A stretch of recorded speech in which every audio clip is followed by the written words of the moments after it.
outspokenly is that any lasting community starts off offline and then goes online. I think if you do it the other way around, it can work. Definitely, there's, of course, with every statistics, there's always outliers. Like stuff like Friends with Benefits started online and then went offline. But again, you see also kind of like the muddling there of like how do we convince these people to like go here and like they're all over the world. We do a festival in LA and like what if people can come to LA or like here, then it's like it becomes a bit complicated. So community is definitely a big thing for us. Artists, core part, but yeah, I think we also live in, especially for our product, we see that the term artist coincides with a lot of people. For example, on our platform, they may not be specifically producers, but they may DJ themselves. So then they're effectively a creator and artist as well. Our target group or ideal early adopters are also people who feel and are more aware and ethical in their consumption, which mean they may be artists themselves, not maybe not musicians, or maybe stylists, musicians, photographers, and they want to consume music on our platform. So yeah, just looking at how do we engage such a community, where do we find them, how do we relate to them, and that involves so many things.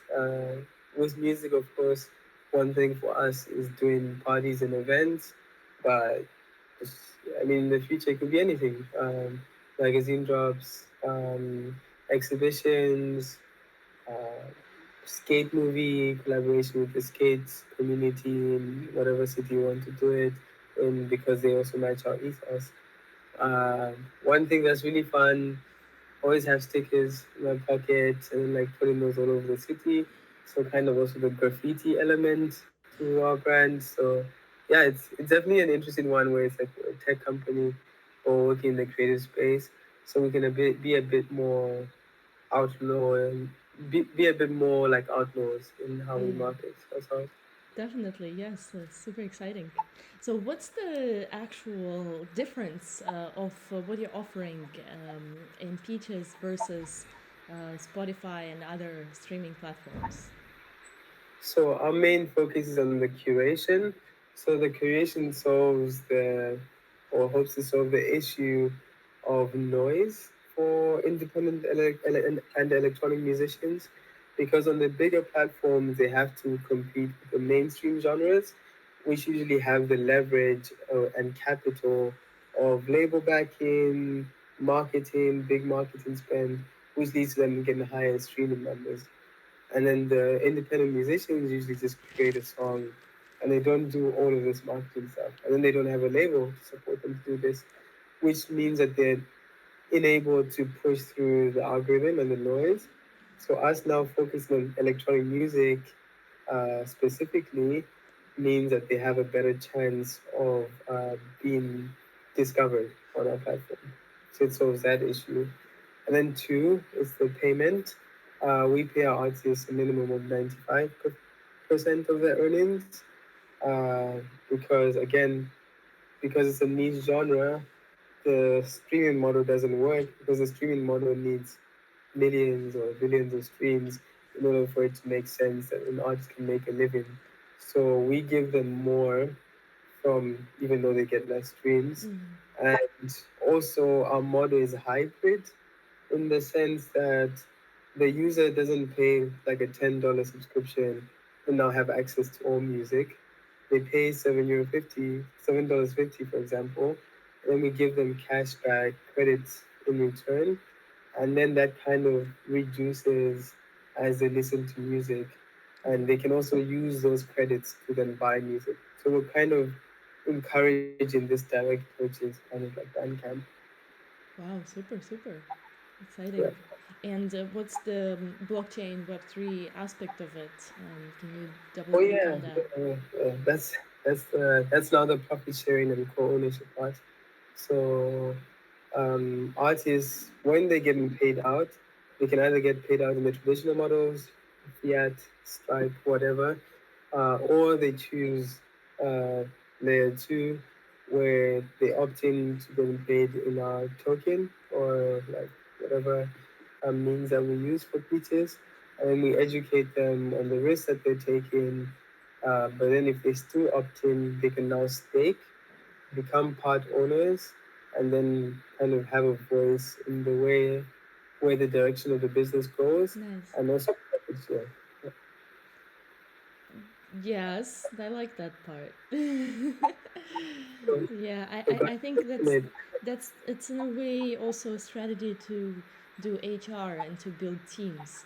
When true. people who use the technology, who love the technology, and start to get more involved in, let's say, the governance of the technology, they can become part of the team and they can become part of the creators of this technology versus just hiring people from the outside that are completely not connected, to what you're building. I feel like they Yeah, need to first experience to live through it, and after that they will be like, yes, I want to be part of the builders, and exactly. And really find also, authentic people.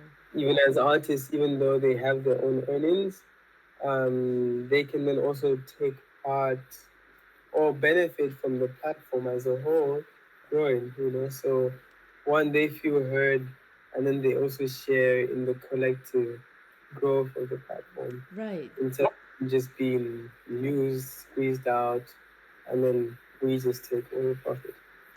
You were already wearing merch uh, Yeah. with your company name on it, and it looked really Mhm. stylish. What's your Yeah. approach towards the fashion aspect of it? Why is it important? Maybe you can share a little bit of your background in the fashion world as well. Quite curious. Yeah, I think like again, it all relates to my childhood. Spent a lot of time with my mom and my sister. We would travel window shopping with them, so I have quite a unique eye for threads. And then I also was working in the fashion industry, like building my own brand. Nothing crazy, but like still doing some designs, etc. Um, and Nice. as a person, I don't see fashion as this like choice to look good. I think for me, it is one of the languages that I speak, Yes. aside from speaking, and it's it's before I speak to someone, it communicates where what ideals I have, how I see the world, what I identify with, maybe how I spend my day too. Like if you wear something a bit more sporty but still casual, it shows that maybe you're someone who still would like to spend time in nature and would always want to be dressed for that. Or maybe it could also be a bit ravey, and then they're like, oh yeah, this person also likes to go to like parties and raves, like though not just parties but those type of raves. So it's these conversations that you can have with people before you've even had a conversation with them. Yeah. So fashion has always been a big thing for me as a person. And in terms of our merchandise, we did have the conversation. I think the only thing we said to us is like each other was like, yeah, we don't want it to look like fucking merchandise. Yeah. Excuse my Yeah. French. So it was like, okay, how do we design this in a way like it doesn't look like merchandise? And again, it was like reiterate the design, and between my co-founder and I, we like, would we wear this? Like honestly, like Yes. if we produce this, would you wear it? Are you gonna wear it on a date? Are you gonna wear it to the club? Are you gonna wear it on the stuff that you usually do as a person? If not, then we're not making it. And that also comes into the question of like sustainability too. It's not just about it looking good, but if you're making stuff that you wouldn't wear yourself, then like maybe someone else will wear it, but then it's like it's still a throwaway. So why spend resources on creating something that wasn't worth creating? I Yes. mean, in the 96 sense, maybe nothing's worth creating, but then still we have to like we It have to try. It is a communication tool. I like how you said first you mentioned fashion is a language. You speak that language, and I really resonate with it. I do believe it's a mean for communication, and it can transist it can create a lot of meaning before you actually start that conversation with people. And I think that's how we met at the event. It was more of the Exactly. vibe that we presented with our fashion choices. Awesome, awesome. Okay, so in terms of your values and perspectives, look, I do these recordings over the period of 2 years.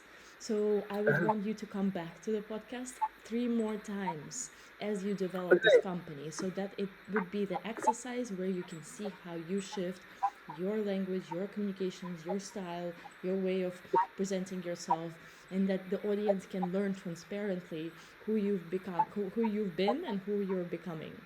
So I would Mhm. like to kind of timestamp this, use this opportunity to timestamp what are your current values, what are you personally developing, and how do you balance your career and work life uh, and your personal life, and how do you find that sweet spot. That's funny. Who is this? Philosopher. When you say how do you balance it with other people, I think a lot of philosophers have said like, yeah, like hell is others. There's a French one. I got him, but not in the way that humans are bad, but like the in the lives that we live,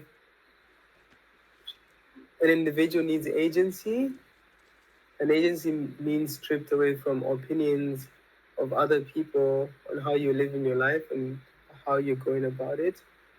So it's important to have friends and people around you, but to a certain extent, in that they then may limit your agency and what you can achieve.